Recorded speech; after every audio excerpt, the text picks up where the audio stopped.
Today I'm going to begin with a story about a business executive who became very depressed. The economy was just killing his business, and he really didn't know what to do. Every night he went home, taking his problems with him. Every night he would sit down to dinner and ignore his wife and his 5-year-old daughter. And after dinner he would retreat to his chair in the den where he would pick up the newspaper and wall out the world and his family. Well, after a number of days like this, his little girl pushed that newspaper aside, climbed into her father's lap, and wrapped her arms around his neck and squeezed him as hard as she could. And he said, honey, you're hugging me to death. And she leaned back and she said, no, Daddy, I'm hugging you to life.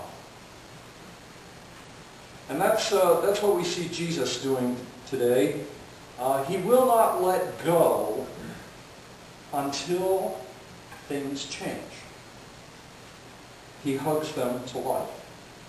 And we see this again and again in chapter 5 in St. Mark's Gospel. And today, like last week, we have two very, very different events to compare and contrast. But unlike last week, where one story followed the next, this week we have one story inside the other. And so we find some similarities and some differences. Last week we saw two people that could not be more different. We saw the disciples completely flabbergasted at Jesus calming the sea, being contrasted with the Gerasene demoniac who was possessed by a legion of demons.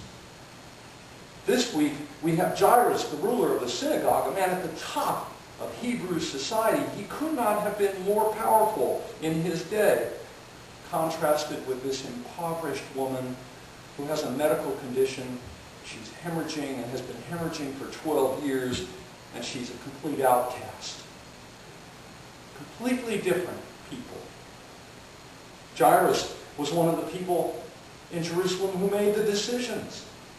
He helped to decide who would preach in the synagogue. He decided what lessons would be read, what hymns would be sung. And he was absolutely powerless to do anything to help his 12-year-old daughter who lay dying. He and his little girl needed the power of God and nothing else. The bleeding woman was a social outcast. Because of her condition, she was considered ritually unclean and could not step foot in the temple. Like Jairus, she was completely helpless and needed the power of God. She needed Jesus in her life. Both Jairus and the woman moved toward God. They moved toward Jesus. They reach out to Jesus in slightly different ways, hoping that he would help them. And he did. See, we saw in that Old Testament reading a call to generosity. We saw it in the epistle from 2 Corinthians, to be generous. And who's generous in today's gospel? But Jesus. And so both Jairus and the woman are impoverished in the same way. It's not in terms of the world. In terms of the world, they're very, very different. But supernaturally, both of them need what God has. Now, what we see Jairus do is instructive to us, because you and I tend to live more closer to the top than we do to the bottom in terms of the world. Jairus goes to Jesus and falls at his feet. This is really phenomenal. I mean, this would have caught the attention of the ancient world. One of the Sanhedrin falls at his feet as before a king and beseeches him, my little daughter is at the point of death. Come, lay your hands on her so that she may be made well and live. And Jesus chooses to go with him. And as they travel to Jairus' house, word comes that the little girl has died. And some say, well, why trouble the teacher any further? But Jesus says, do not fear, only believe. And how similar to that is what he says to the disciples just a few verses ago after he calms the sea. he turns to his disciples and says, "Why are you afraid? Have you no faith?" It's almost the same thing. Now, listen to how the bleeding woman behaved. Starting in verse 25, there was a woman who had a flow of blood for 12 years. She had heard the reports about Jesus, and she came up behind him in the crowd and touched the garment. She said to herself, showing the same kind of humility as Jairus, the very same kind of humility, "If I even touch his garments, I shall be made well." And we all know people who in recent times have thought if they could just touch Michael Jackson, all would be well.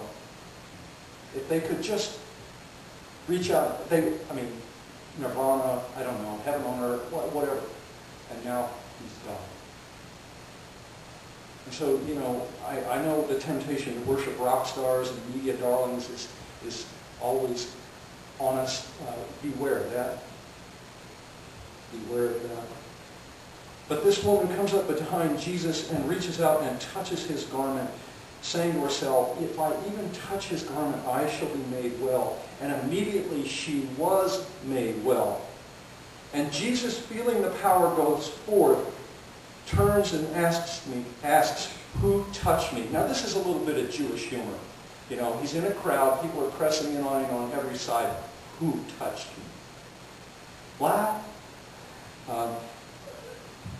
The woman, knowing what had been done to her, came in fear and told him the whole story. And Jesus says to her, "Daughter, your faith has made you well. Go in peace." Now here's the contrast. Unlike last week's disciples, unlike Jairus, the ruler of the synagogue, the man living at the top of society, this woman has faith, and her faith makes her well. The most unlikely person is the one demonstrating what true faith looks like. Now think about this woman for a little bit longer, a little more deeply. I told you because of her bleeding she was excluded from the temple, but you have to think what the consequences of that are. Her situation wasn't that she was merely an outcast. Because she was ritually unclean, no one could touch her, or they would be ritually unclean. We saw that in the parable of the Good Samaritan, where the priest passes by on the other side, not reaching out to help this man lying in the dirt, because if he's dead, the priest makes himself unclean. And so and it would take days, if not weeks. How many days would it take, Father, to make yourself ritually clean again? You remember? Is it 8 days, 7 days? I mean, you see it? It takes a long time. The priest has duties in the temple, so he goes by and won't touch him. This woman faced the same kind of avoidance. Whoa!